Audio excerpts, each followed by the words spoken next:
حضور کو اپنے جیسا کہا گیا، معاذ اللہ روضہ رسول کی زیارت کو حرام قرار دیا گیا، حضور کے صحابہ کی بیعت بھی کی گئی، حضور کی اہل بیت کی بیعت بھی کی گئی، قرآن مجید کے ترجمے غلط کیے گئے، خدا کے لیے جھوٹ کی نسبت کو جائز کہا گیا، رسول پاک کو گمراہ کہا گیا، ہر طرف سے چیخ و پکار کہ مالک جائیں تو کدھر جائیں، کس کے در پر دستک دیں، تو قدرت الہی نے کہا پریشان ہونے کی ضرورت نہیں ہے، ہم نے نقی علی خان کے گھر میں احمد رضا کو بھیج دیا ہوا۔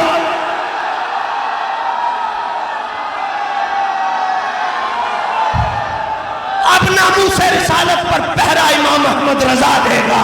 میں کہتا ہوں پوچھتے ہو کہ احمد رضا کون ہے؟ جو احمد کی رضا ہے وہی احمد رضا ہے۔